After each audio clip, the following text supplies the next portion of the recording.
Pedro, we're live. All right, live is running. Sergeant Hope, if you could do the cloud recording. All right, and you may begin with your opening statement. Thank you. Good morning, and welcome to the committee vote on finance. At this time, will all panelists please turn on your videos? I repeat, at this time, will all panelists please turn on your videos? Thank you. To minimize disruption, please place all electronic devices to vibrate or silent mode. Chair Drum, we are ready to begin. Okay, I just want to ask council to send me the list of all of my colleagues who are on here. I don't think I have that yet. But anyway, good morning and welcome to today's Finance Committee meeting. I'm Councilmember Daniel Drum and I chair the committee. I'll introduce my colleagues in a moment. Today, the committee will be voting on 3 items.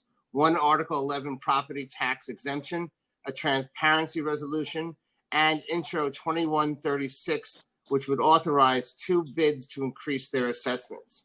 First, we have the land use item. 1402 York Avenue in Councilmember Kallos District is the site of a new construction affordable housing project consisting of 11 units, 10 of which will be permanently affordable. Today's action would provide a full 40-year Article 11 property tax exemption to support this project. Councilmember Kallos is supportive of the proposed exemption. Second, we have the transparency resolution. The transparency resolution sets forth the new designation and changes in designation of certain organizations receiving local aging, anti-poverty, and youth discretionary funding and funding pursuant to certain initiatives in the budget. As with all transparency resolutions, council members will have to sign a disclosure form indicating whether or not a conflict exists with any of the groups on the attached list. If any council member has a potential conflict of interest with any of the organizations listed, he or she has the opportunity to disclose the conflict at the time of their vote. As a reminder, please disclose any conflicts you may have with proposed subcontractors used by organizations sponsored by discretionary funding. These disclosures must be made before the subcontractor can be approved. Disclosure forms must be completed and submitted prior to the vote on the transparency resolution and may be emailed to Charles Davis. Finally, we have Intro 2136, which would authorize 2 bids to increase the amounts they expend annually. The council previously approved Resolution 1471 on October 29th, setting today as the date for a public hearing on this legislation. The budget increases have been requested by the property owners within the boundaries of each bid and would be used to enhance the services provided. The details about which bids would see increases and the amounts sought are set forth in the briefing documents prepared by the finance staff. Deputy Commissioner Blaise Bakker from the Department of Small Business Services is here to testify regarding the requested assessment increases, and we'll hear from him in a minute after he is sworn in by council. But let me introduce my colleagues before we do that.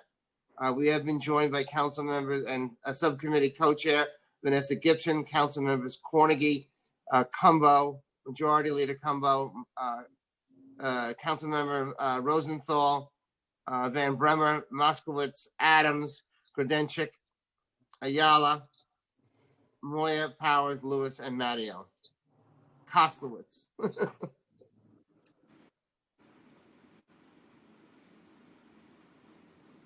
Okay, and now, bear with me 1 minute. Okay, and council, would you swear in Mr. Bakker, please? I will, and also we were just joined by Councilmember Jonai. Do you affirm that your testimony will be truthful to the best of your knowledge, information, and belief? I do. Thank you. You may proceed. Thank you. Good morning, Chair Drum, members of the Finance Committee. So good to see so many of you all at once. Hope you're all doing well and staying healthy. I'm Michael Blaise Bakker, Deputy Commissioner for Neighborhood Development at the Department of Small Business Services, and I wish to express our support for the law providing an increase in the amount to be expended in 2 business improvement districts, or BIDs. To propose an assessment increase, BIDs must complete a multi-step review process overseen by SBS. The bid board of directors, which includes local property owners, merchants, and residents, as well as representatives from the city comptroller, borough president, city council, and SBS, must review and approve the proposed assessment increase. Additionally, SBS requires all bids to submit a 5-part justification outlining how the increase will be allocated, minutes from the board meeting when the increase was approved, and letters of support by all city council members represented in the bid boundaries. SBS then reviews these justifications and determines whether they are sufficient to bring to city council. This year, SBS is also considering the impacts of the COVID-19 pandemic. Throughout the city, bids have been called upon to deliver an increased level of services and support to the small business community, reeling from the public health and economic impacts of the virus. Every single bid has been scouring their budgets for savings and efficiencies. Many bids have opted to forego assessment increases this year, having found sufficient savings, but for some, an increase is critical to continuing services and support during these challenging times. As required by law, each of the 2 bids published a notice of this public hearing at least once in a local newspaper having general circulation in the districts, specifying the time and place of today's hearing and stating the proposed amount to be expended annually. Each bid is also certified that they have mailed a letter to property owners informing them about the proposed assessment increase and the time and place of this public hearing. Is it a priority of SBS that assessment increase proposals focus on enhancing programs and services provided to the district? The 2 bids proposing assessment increases are doing so to address vital needs and changing conditions on the ground. For example, Bryant Park will offset declines in program revenues caused by the effects of the COVID-19 outbreak and recovery, specifically changing the configuration and staffing the Winter Village to accommodate proper distancing and following all health guidance, anticipating lower volume of park guests, and scaling back on revenue generating programs due to the outbreak. For Flatbush Nostrand Junction, the increase will provide the bid with much needed funds to stabilize supplementary sanitation services in the district, thereby relieving financial pressure and allowing the organization to deliver services that are most critically needed to support the commercial corridor. In addition to investments in supplementary sanitation, this increase will allow the bid to provide programming on the new Hillel Plaza and hire additional staff to further promote the district. The proposed increases for FY21 range from $150,000 to $900,000, varying according to the budget size, district size, and proposed changes in programs and services. The proposed increases are for Bryant Park from $1,600,000 to $2,500,000, and Flatbush Nostrand Junction from $200,000 to $350,000. The city's 76 bids invest over $167 million into neighborhood economies in the form of supplemental services and programs that serve more than 93,000 businesses across the city. Bids have been valuable and proven partners in ongoing initiatives in neighborhood revitalization and economic development across the 5 boroughs, making New York City neighborhoods cleaner, safer, and more vibrant.